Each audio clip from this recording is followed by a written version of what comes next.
자, 또 한 주의 첫 시작, 채권으로 시작해 보도록 하겠습니다. 하이투자증권의 김명실 연구위원입니다. 안녕하십니까? 네, 안녕하세요. 네. 자, 잭슨홀도 한번 넘은 것 같습니다. 채권 시장 플로우 어떻습니까?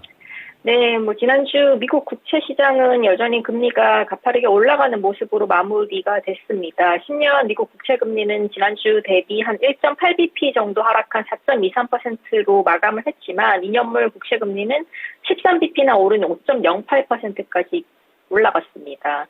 단기물 금리는 올라가고 장기물 금리는 내리면서 수익률 곡선은 다소 가팔라지는 흐름 나타냈고요. 말씀 주셨던 것처럼 지난주에 가장 중요한 이벤트는 아무래도 이제 파월 의장의 잭슨홀 연설이었습니다. 결론적으로는 대체로 시장 예상 수준으로 평가가 되고 있고요. 주요 내용을 몇 가지만 조금 짚어보자면, 파월 의장이 인플레이션이 고점에서 떨어졌지만 아직은 높은 수준이라는 점 언급을 했고요. 또한 이제 적절하다면 금리를 추가적으로 인상할 수 있다라는 언급도 이어졌습니다. 파월 의장은 또한 인플레이션을 2%로 되돌리는 과정에서 추세 이하의 성장도 필요하다는 점도 조금 주목해 볼 만한 발언인 것 같습니다. 국내 시장도 유사한 흐름들 나타났습니다. 국고채 3년물 금리는 일주일 전 대비 6.4bp 오른 3.79%로 마감을 했고요. 10년물은 2.8bp 올라간 3.93%로 마감을 했습니다. 금통이랑 잭슨홀 미팅 같은 굵직굵직한 재료들이 있었는데, 아시다시피 단기물 쪽이 금리 상승 흐름이 조금 더 커졌고요. 반면에 중장기물은 미국 국채 금리의 상대적인 아웃퍼폼으로 국내 채권 시장도 중장기물 금리는 상대적으로 조금 덜 오르는 모습 나타났습니다. 네. 자, 이제 글로벌적인 이벤트들을 지나고 나서 오늘 이슈를 잡아주신 걸 보니까 거의 다 국내 쪽으로 옮겨진 것 같습니다. 어떤 것들을 하나씩 봐야 될까요? 지난주 금통이 지나면서 보다 확실시된 점은 한국은행의 연내 동결 전망이었습니다. 뿐만 아니라 성장에 대한 하방 리스크, 아시다시피 중국의 침체 가능성들이 부각되면서 국내 성장에 대한 하방 리스크들이 조금 더 부각된 점이 특징적이었다라고 보시면 되실 것 같습니다. 네, 조금 더 자세하게 세부 내용 부탁드리겠습니다. 아시다시피 지난주 8월달 금통위가 있었고요. 기준금리는 3.50%로 만장일치 동결 결정이 됐습니다.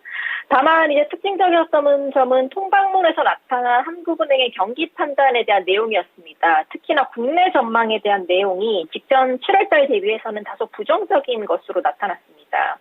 아시다시피 중국 경제의 부진에 파급 영향도 있었고요. IT 반등 시기의 불확실성 등이 강조가 됐습니다. 다만 함께 발표된 8월달 수정 경제 전망에서는 올해 성장률 전망치가 기존 1.4%로 유지가 됐습니다. 반면에 내년은 기존 2.3%에서 2.2%로 현재 2개월 연속 성장률 전망치가 하향 조정되고 있는 상황입니다. 근원물가 상승 리스크랑 가계부채 디레버리징의 필요성은 당장은 금리 동결을 지지하는 재료로 작용하겠습니다만 이번 금통위에서 확인됐듯이 한은이 경계하는 불확실성 요인인 국내 경기의 하방 리스크에 대해서 이게 현실화가 된다면 고금리의 유지 필요성이 앞으로는 조금 감소할 수 있다라는 그런 기대감 확산될 수 있습니다. 이번 동결의 배경 자체는 아무래도 4분기 근원물가의 상승 압력일 것 같습니다. 아시다시피 8월달 수정 경제 전망에서 올해 근원물가 상승률이 기존 전망치인 3.3%에서 3.4%로 소폭 상향 조정됐습니다. 이유는 국제 유가의 상승 추이랑 유류세나 공공요금 정책 같은 인상 요인들이 영향을 미치는 것으로 보여지고 있고요. 반면에 국내 소비자 물가 상승률이 2%대 초반 흐름으로 안정적 둔화 흐름을 유지하고 있는데요. 반면에 근원 물가가 여전히 3% 중반으로 목표 수준인 2%를 큰 폭으로 상회하고 있다는 점은 연내 한은의 금리 인하 가능성을 가장 크게 제약하는 요인이 될 것으로 보고 있습니다.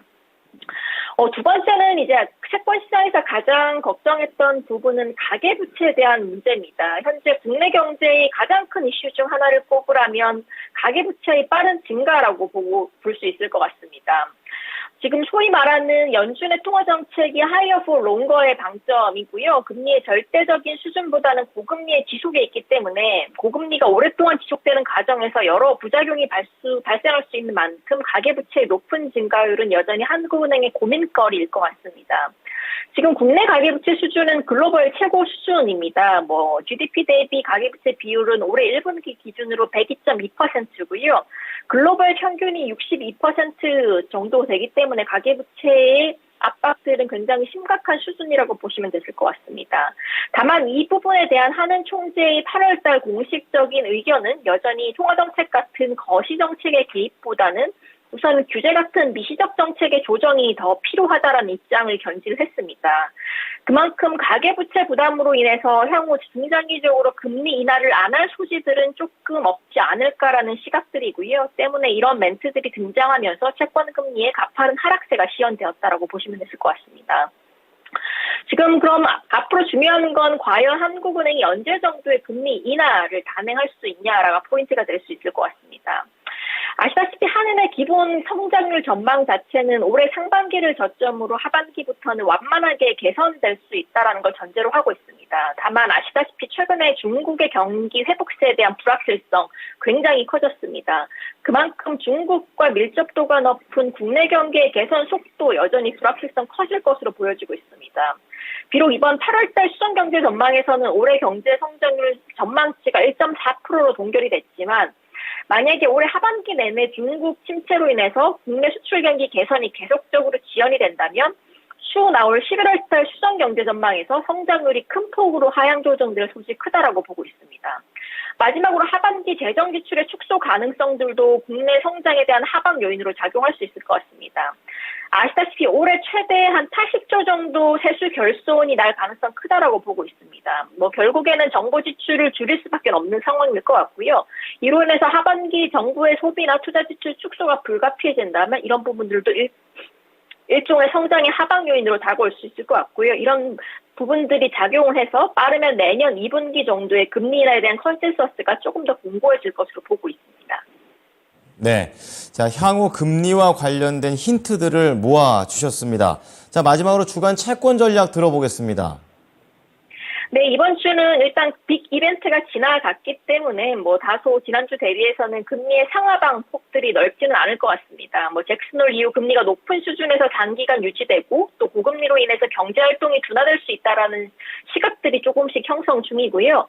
이번 주는 7월달 미국의 PC랑 8월달 미농업 고용 지표 발표가 예정이 되어 있습니다. 만약에 지표 부진이 확인이 된다면 장기물 금리의 하방 압력 충분히 발생할 수 있다라고 보고 있습니다. 참고로 고용지표 같은 경우 8월달 신규 고용이 16만 5천 명 늘어나면서 전월에 18만 7천 명 대비해서는 둔화될 것이라는 게 컨센서스로 자리 잡고 있습니다. 따라서 지난주 대비 금리의 상방 경직성은 보다 조금 강하게 형성되지 않을까라고 예상을 좀 해볼 수 있을 것 같습니다. 네. 자, 이번 주에도 이런 내용들 잘 참고해 보겠습니다. 감사합니다. 감사합니다. 네. 자, 채권 플로우 하이투자증권의 김명실 연구위원이었습니다.